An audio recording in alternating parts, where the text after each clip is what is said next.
Let's talk about snestracker, everybody. I'm right now like head over heels involved in the development of this thing, snestracker. And one of the first things that I've been trying to figure out in order to get it going is to strip the APU component from SNES emulators and put it into a tracking interface and have it be like the whole audio core behind the whole tracker. And I found out that the dude who made like a very popular APU core that goes into like SPC players and emulators, his name's Blargg. And I think another dude, Bu, may have written another APU emulator as well. But I found blogs on a website, and I want to talk about it in this video.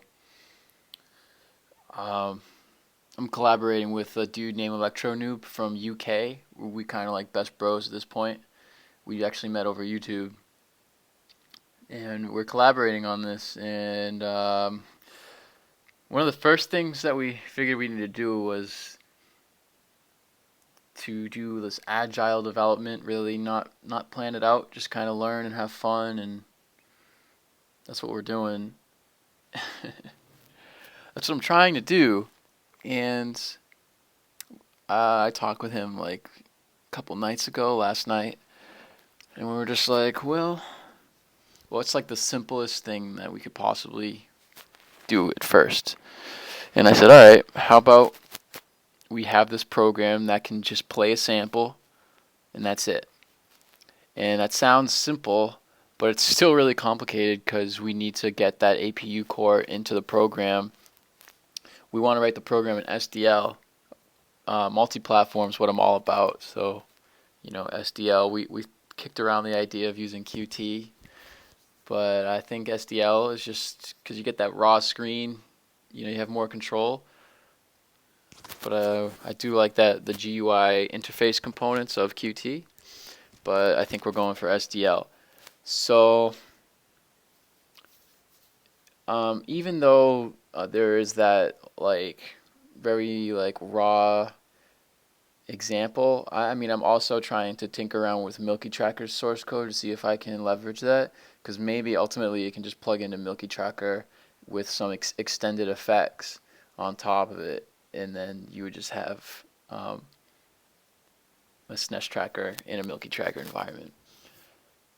But I still have to figure out how the APU would connect to that. So I came back to this, and I want to consistently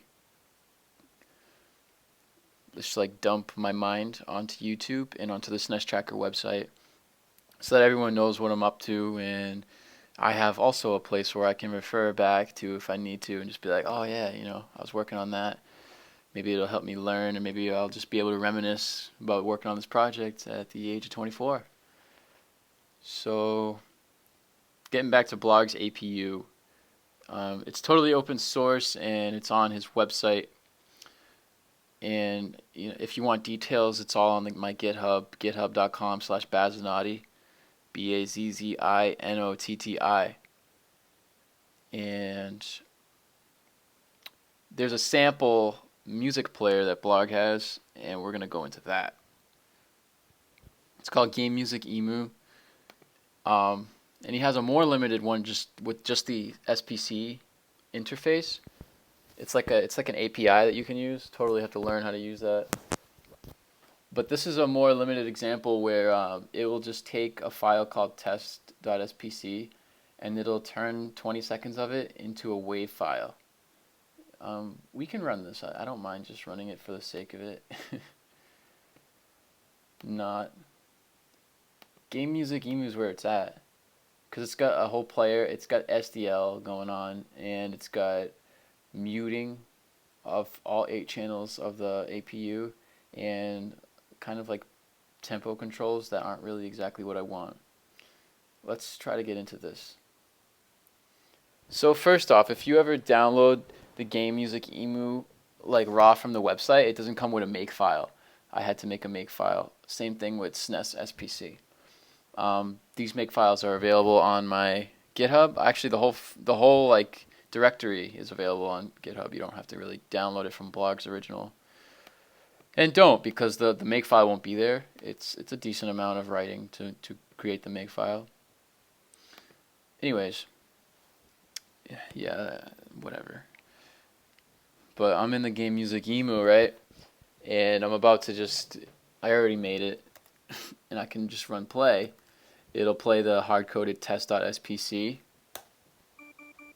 with a scope view, which is cool. Definitely want to have those in the tracker. So I don't know much about the actual sound, audio coding stuff. And I'm not sure, I know that Electro Noob's into learning this type of stuff. Maybe that's what you ought to do, Electro Noob. Because I think I'm more about just getting a tracker going, applying the effects that are specific to the SNES and, just tracking with it, I guess. But you're into, learning stuff from scratch and, just tinkering with things. So maybe it would be, the audio stuff that you would want to learn about, like fast Fourier transforms for pitch detection. Just throwing that out there. Because there is something that I would like to apply later with pitch detection, which I blogged about on the snestracker blog. So I'll just send you there for that to get that information. But yeah, that's the SPC playing, which is cool. And then there's the number keys 1 through 8 to mute or unmute each channel. So I'm going to go ahead and mute all of them right now, even though all of them aren't being used.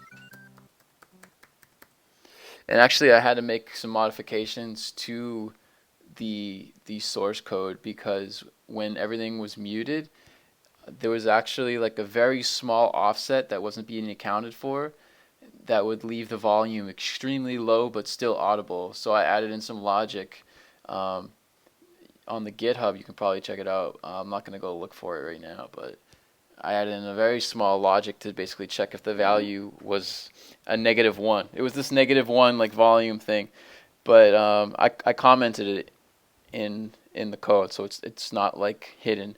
You can just do a search for Baz in this code base and you'll find it. So and now you can hit 0 key to restore everything back to original, or you can unmute everything. Actually, I just hit 0 and it didn't work. That's too bad. Maybe the song finished, or it may have. There is a check in this thing, which is supposed to only check it if something isn't muted, but it checks for silence for 5 seconds and then it'll stop. That type of stuff can be modified easily though, but I'm gonna have to replay this to get it back. So I just muted everything. I can hit 0. Everything's back to normal. This is the tempo. I actually added this debug statement in here just to check out the tempos. This is a player level tempo, not this tempo isn't actually being adjusted in the APU itself. It's the player, so it's a high level tempo. In the tracker there would be a low level tempo where you could actually adjust the BPMs. This is just some high level crap. Probably won't be that useful, I imagine. But I love the scope view. This is all in SDL, so I mean there's a lot of learning to do just by going into Game Music Emo and SNES SBC, learning the API of how the APU can be interfaced with. And this is getting us really close to having that simple application of, alright, we want to open up an SDL and then play a sample. I mean, this example plays a whole SBC, but that's not really what I'm interested in. I'm interested in learning how can I interface with the APU myself, load up a section of RAM with a sample, and then with some SPC code to play the sample, of course, and just play it. And this program loads up that SPC into the RAM somehow, so I can leverage and learn how it does that, and instead load in my own SPC program, which has some assembly and the sample, and then play the sample. And then once I have that, that's the first little program done, and with the added understanding of the APU, we can go from there. All right. Peace out.